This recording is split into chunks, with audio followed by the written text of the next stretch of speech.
Ole DZ official channel atangin oi ka rei hortoisses Mithi na ka thianpa tahnuih a chun zomna ngai thlang o lai khat kan na thok khong chu kanu lo thinrim ngang mai enga ti em nge ni ma mai phone kha khati tak ma beng chen pe mai le ipa dam lo po ti mu thei reng reng hle nem kan ti top thiam box si lo pai bo wang ro kanun min ti tan chu mak ka ti ang reng hle a ka in bol zo ka phone kan en nak chuan le miss call voice riat pariat zet alo om chuni in kan en chianga ka thianpa number vek alo lani zui ka thohok maya bedon thlak ka ti rolin kanui telam lam chu aza ang loya amola chuak le to ni mo ka ti supa ha thlak lom thin ka padam lo tan chuan alo vanin om don em ka ti ril runeu neva phone ka lo keng lo ta kher kher chu poi ka ti in kain thla rung thar le nge mai kan mel chepa la chu ti zat run phone han tum reng reng tai mak wanga po ngai sakila at khathi chu atel reng reng ani tin ka thian lak lo lutuk hne na tanga chu tiang em a thu poi mo hriat tur kan ei coloring chuang lo reng renga ma se chu ti zat te me chu aron kol miau mai si eng he huani chu rin sak lo ma ila atum na hrim po aza omalom ti thua phurwak manglo chuan kan phone let ve ta a ka ngai thawang wanga alatlang mai theilo zui kan tinon le a rei fe nuwa chuna ring ta a hello tun sem ni le ta pek bange kan lam ta bange min lo ngak bange lo vuan ro aron ti ta ngir mai ka wahan ho mai tak em ve o phone ala la theilo zui aring ral thak sala ti pa in kan dai lon le a angai bok bange bok chu ngai thle ta ningin du lo eng ang ma ila ngai thlak lo theni si lo hei hiania ka phone masak pe ngai mi alo na chan a bange tlon le ta thak mai ya ti pa in ka phone chu ka ak ta mi a ma se kan ngai tu anon le thina ani la khan kala thei mi alo chung khan voice riat pariat zet aron tinon pe si a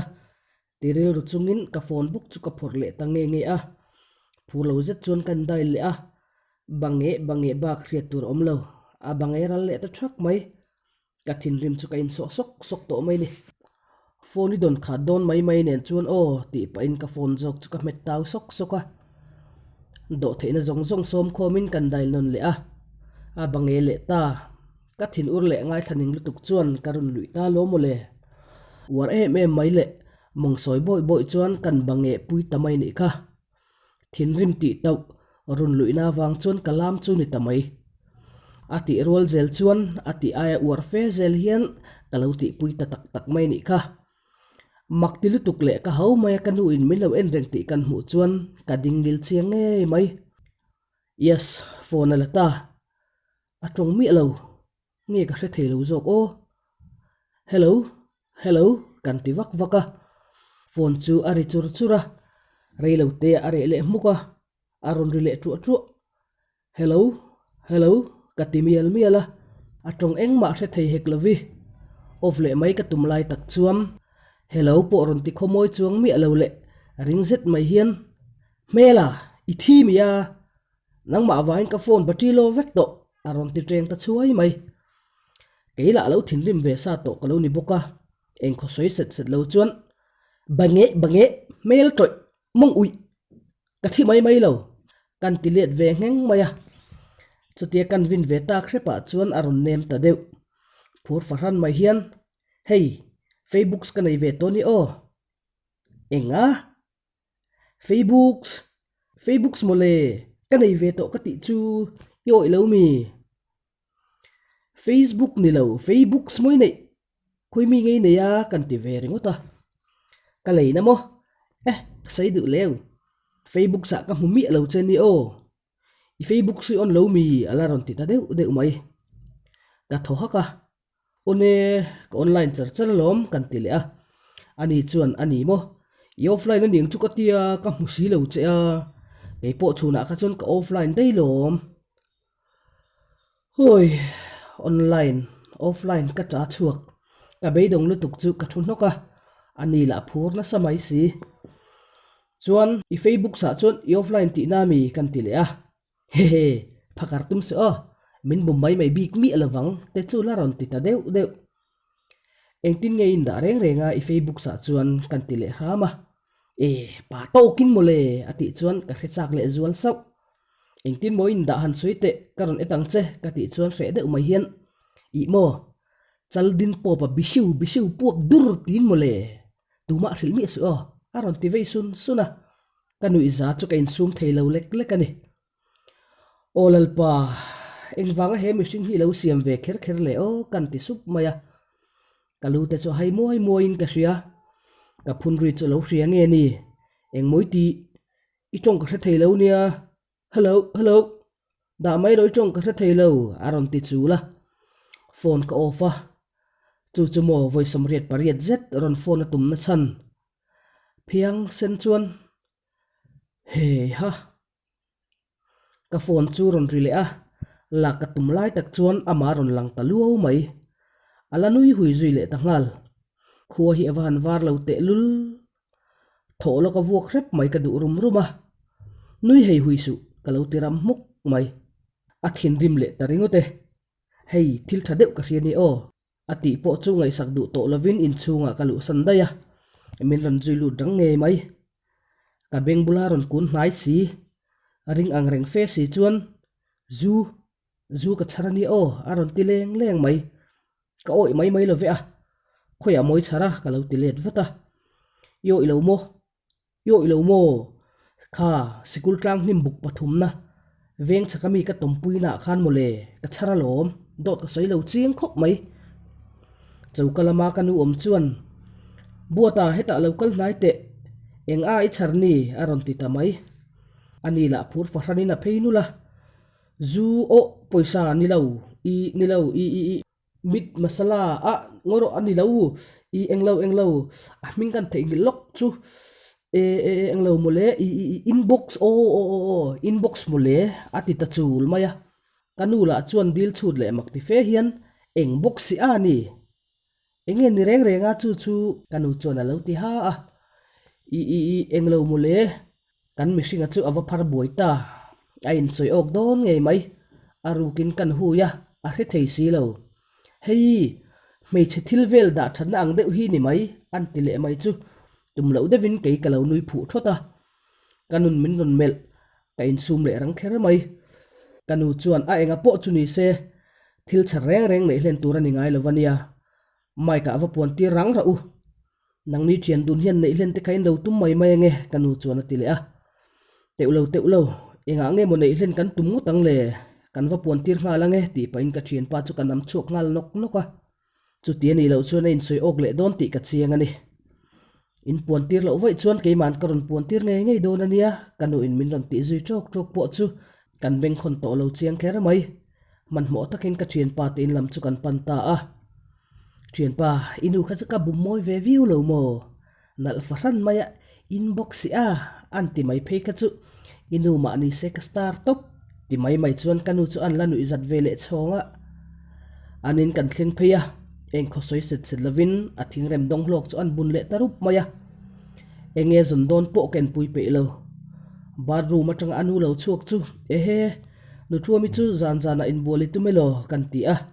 ani la chuan ka in bol zo dei to mule iwan ti mak thin em ve o do ma hi chu ka in bol reina kala ya zani na udeng a sin lo thleng do na kanin uluk ve deu ni hi ti paina chon le aban vela te chuan cream atat pher nguaya ti khan in bol zo to mo kan ti le deu ha a o zo to enga tinge ka fai mele ti vak lo mi do ma ti in min han zot le ta ai ti chuang lo ve I fai mel khop mai I rim po tuilu tuk ma se I sam khai la khui mam lo ni kha kan ti a nia la khui mam man lo ni hi ti le sam khui la ka still mai ra dar thlang ma va din chu rual ta nga la oi ka rei hortoisses ka sam ka lo rat le reng lo oi ka va atak em ke hi chu o ka mai te hi powder ka hnoi vek to sin eng tin nge mo ka lo hriat lo thei jok avarit lek lu ki ka ti reng ani oi ka rei ti chul chunga a phili boilai chu kalau nui char chara asambu a sabon noi phon bu mai chu ka thianpa chuan ka hau alo thlirin a chek tlak tlaka kanu hi chu alo ti ve bai bai a rei vak lo nuwa badu matang chuan baklengin athom na suk ne na ron tlan chok le oi ka rei hortoiss ka kor hak thak tur ka ken lui ka sut dai lom ama ka hak tho kha lom ka lo hak chhuwa le chu le oi ka van a tak em ka che boy le ta vek mai oi ka pon fen hnuai ti la chu eng ti kho sak nge mon tumpo ka hlom lo ve chu ta zet chuan kain sum thei tangang bik lo chuat per tlorin kan nui tamai ni ka apon fen chung jok ni om tak chu akong bor aron lang tuam mai la taka atlang lama la chong thum vel rong in ang lo hlir aron lor bok athina potom chowaka athina hnuk du bok si engza tak fe ngang mo kapon fen hnuai ti po hi a eng ber tak khani ang mo ma se chung zong chuan aku wa thiel lai ro anti boy phami alo ain bol zolu phuan bu mai nen chuan ain me vel vek mai si a kanui lo thei bik lovani anu kanui ti riat chuan min han mel rum vele taringot maya kalang ti pa in ka thianpa chuan kong khar taw soka pakhat thin ur pakhat nui zalu tukin kanin zui chuaka ti chuan azu charna mun nia soilam chu kan panta a soina mun kan thlen chuan fim khur takin kan han che a azu char kan han en chian chuan mi zu tuitling da that a char chu lo ni in bucket khat deuh lung mai hi lo ni a zana thim si ain na tur no kan lo keng si lo kan liek china a thlum thur suk mai chuta zu in na tur no an ina la le tur chuan kan in phut ton ta kalbik ni kan du lo ve wangin kan pani bok chuan kan let le ta a kan va thlen chuan nu po alo pa ngai ta khop mai no beng nei pakhat chu kan ru chuaka along to pa in ka hupur e ma wangin a se me tur an dor mom som chu turin kan ti le a phun bulbul chung hian kan zuat klem sia mama te pakhat po laila kanu na hre vekang kan zot zong khu kanu in choi paina soi chuak vek thina ni o anti mai chu ka vanui na sate reng em ma sei ruk lo te chuan alang rigot chun kan in theilowang ka ti ve tlata re chungin andor lama chuan kanor luya andor kot kan thlen chuan ke chu pona ka lo thu a ka thianpa chu azulut ta ni alu vele anu chuan kha buat te lo thulok te ka sada kan la lok ti pa chuan in chung lama alu ta hlau mai kan lom dun nia ngasin anu in chunga lu lan chuan thilei turan lo kala an lei zo an kal le chi chu ka thianpa nu chu dora ron lut vele chi a het lal buat sai helai mom bati kha khoeng e om tak ti paina zong ol cham fe hian buat a chuan kha tuna khan ka hral chi alo ti maya chuta le anu thin rim ta oi ka rei hortoiss ka hral ani ngot che chuan kha bak zot lai ka nei le nem walak sak le vat ro ti paina ma chu tlan chuaka a au zui tali li mai iwa han hortoiss cha tak em leitura kan zora ni lomi buat a chuan han tia anu chuan por fe hian nima se avai an leizo vekin inge ka zorang ka phal reng lo hei lo le dra u kanui zalutuk lo nui vak re si in sum lutuk maya kan nui khur cher mai chu ka e ka chuak rum thei nia mole mom bati leitu te chu angai na hrelo zetin an lo let le a enge ni ta ka pi kha chi kha ka nei to a le ka phal reng lo o izot lai mo kan tia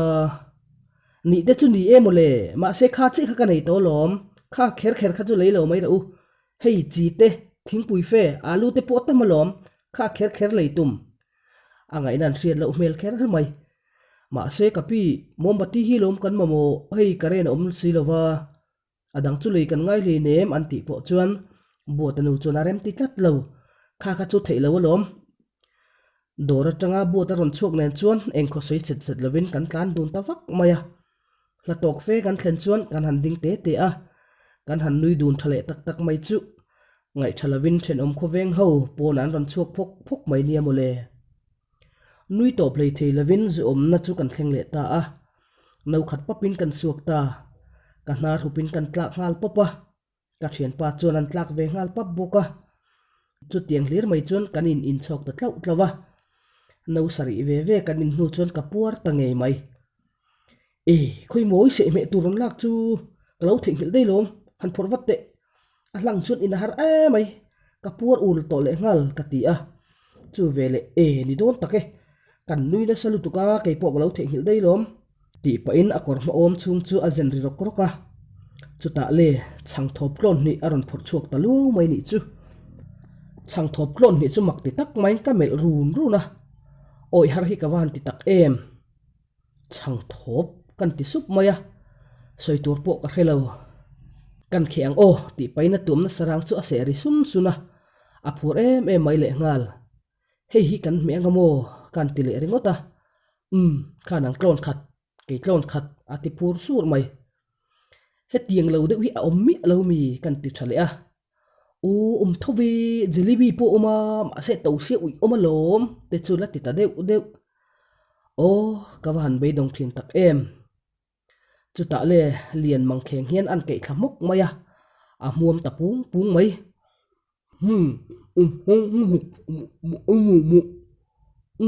atui lu tuk ei vero atina ni karing ala hel zui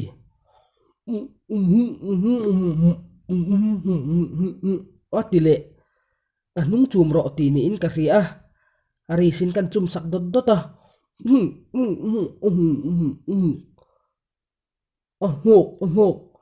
huam atitarai mai kan hui papa thianpa be don thlak deuh nei hi chu o katiril ru vong mai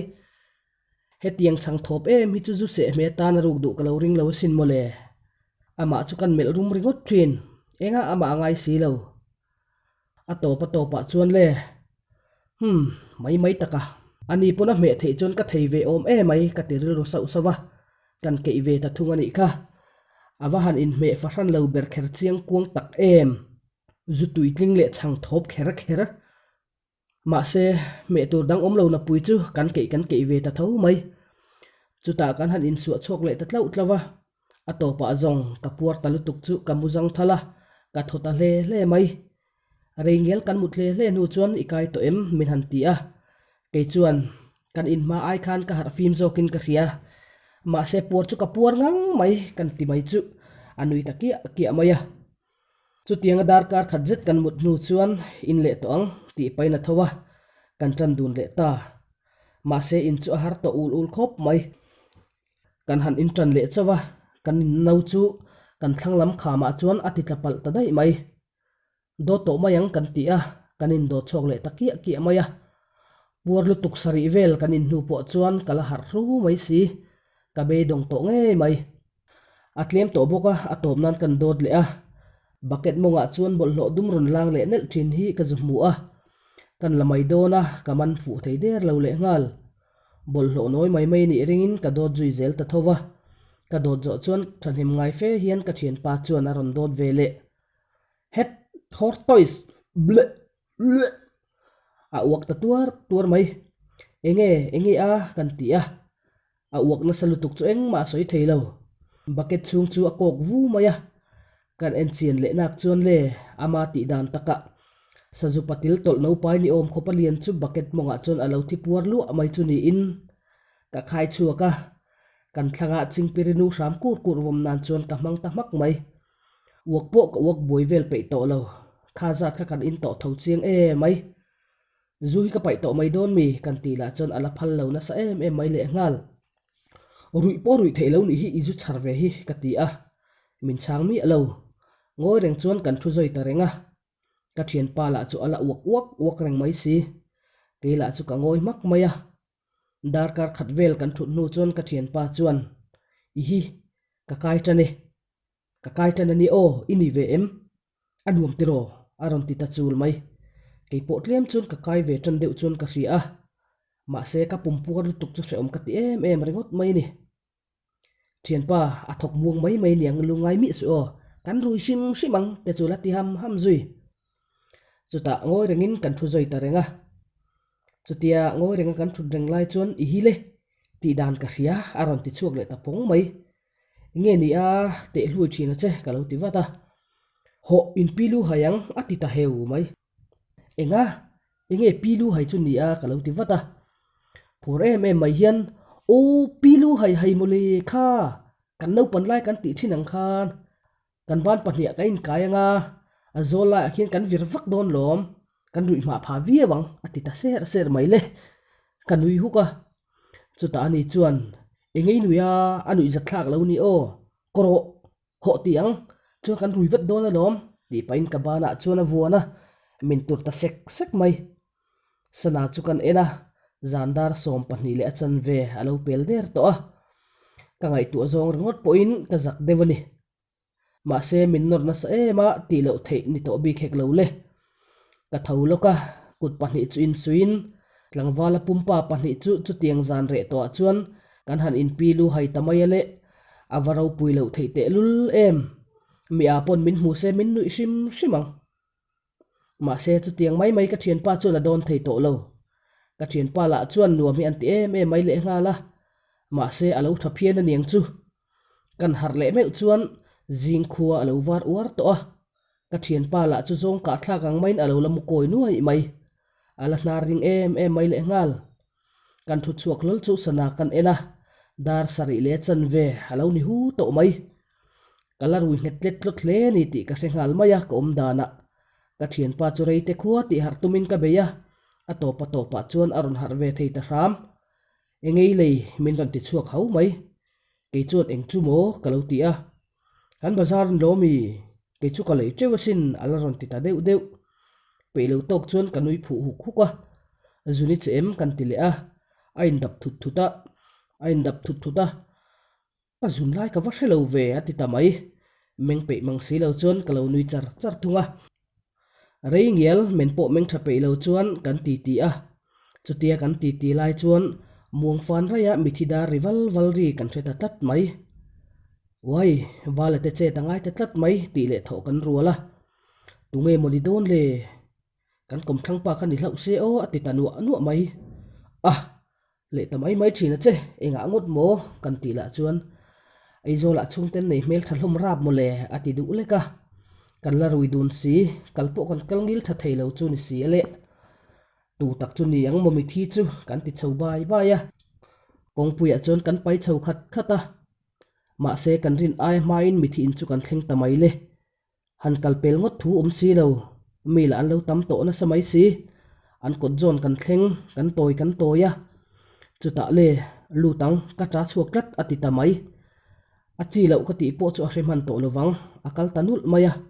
alu chu ni tamai lut ve chi kan ni si lo mel phaka pai lu tuang to si kalu ve lo chuan azu in timol phowak palang ti ka hlau bok si nen ka thina wa han rim tak em ve o alo chuale mai ringin kalo ngak de uran rana ma se lo chuak le mai si lo atopa chuan re chung le theito pa in control chung chuan kalut ve ta nge a in chunga chuan mian lo khat mur to mai chu ni in thanglam kila me che pakhat thu chu kan mel fu pal lau mai le min lo wa mel rum te reng em min then pha lo chuana ka tingam sak min lo en du hlom nge mai ka thianpa chu ruang bula lo wa thu chu ni in hrep tak chuan o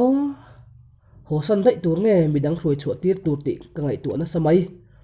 ma se chutia ka ti chuan kan mol phu pha erang ti ka lau si atopa chuan abula wa thut nai pa som chu ngal ka tum ta a ti chuan hoi sen na zong som khomin ruang kil na a ka thianpa bula chuan ka va in son phei ve taroya ma se ani lo zong in boruak in herle tatlat mai abula ka va thut vele ka thianpa chu alung che tharta ani te che ka niang chu ain su ta lep mai adik don lo top zoi te ko pa in chu kang thianpa kan ti sapa chu vele tap chuak ta lung chewan ka in ain ni ta hlop mai awan za thlak chem ngai em zurui lung puam mai ma ni se bi lung che tap na tu man han hau ngot thu si lo ruang hlat deuh ho chu an nui dir kar ti ka hai to si lo kela chu soi lo a hoi po ko hoi chu ngam to zong lova ka thu kun ngal to mai ni mithi chung te ta lo lai le thoma re deuh lai tak mai chuan kabulami nge mai chuan an be ve ta thung thin si a ka thin rim le zak lo tuk chuan lalbot sei chu kan sik ngar thin ani la in enga ama angai du der to si lo adu tok mai don e mokati na kalai chuan le ate ulo lutuk a war ta sau mai mithi chung te lamero ka thianpa ta awange an hulri hrim zok an re diak maya arukin ka thianpa chu kan sik le vak thin a uar sau sawe moti mai turani si kawamang ang te lul em ve o ani la ina uar tul tula atopa phei chuan le terem kan tet la pilu hai kan ti thin te kha ila serengem oi ka rei hortoisses atita cheirole kan na salawang nung lampang chu an nui tre haka kalau ip choi mai ti ngai na om to si lo terem kan aru po khalian to sin ati chauta hem mai lung chewan ka in atap ta hom mai si a nung lama nui za in chum thom chu avaring du rum ngai ve o khuk chema khuk ral vek luka chak ka nei to lo reng ka thianpa ta wara piangin in chung om ve ho chu an nui ring thunga po chu lui ka tumle atang na rau pui si ka thana tla bor ta mai le abula tangin terem han tile a ma se ata azum le ma in nu pakhathi aron kun na ya terema ni lo he chu u jok panania aron ti ta mai le khairo oi ke ma jok hi athia chu ni la ka ti rum mai ka thianpa chuan kan mithi chu alo la ta sual zui ni chu van pui chim hi ni taringot mai chutian hnung lama mi te an nui chur hlum na wang le athilo zok alo ta ani ti ein hriat chuan ka thianpa tap chu aban pha mak ka ringa ma se alaban pha du chuang teu lo mathar la in ron tap chuak thale panapo ni se kanina lo leng ve si athawalo pana nang ma zo ka ni mo lo ni ti ngai na om talo an nui zo ta vek mai ka bing mup maya ka thianpa chuan ata sual ni ti hrema se ata chuak chu eng mai na dan chi ani to tlat lo ka rui zong chu za lut ko wangin are chiang kuang kher mai chuta nu pakhat thi lung chelu tukin kong khar tang chuan ron hublu ta ruang bula ron thleng kele ka thianpa tablai an huthut mai chu aphuna sakher mai oi karei buata nang ni hortoisses ka thianpa chu kapom chuak nula kong khar bula tere makan tok fi alo zetin chawri terem halati puam tal mai engting tak nga yang mo athen kan zak athen an tap athen an nui he ha hui ha atop ta nui te tra te hi mi pa ngai ni na pakhat ve mai ani a tap theilo le nui ngai lo ni ai chuan tra nui po kala thlang jok fo mai ole nak tu zan tang hian zo mangai ruang abo ti story ron upload le katumanga khoi takin min lo gai chan sak le vek don nia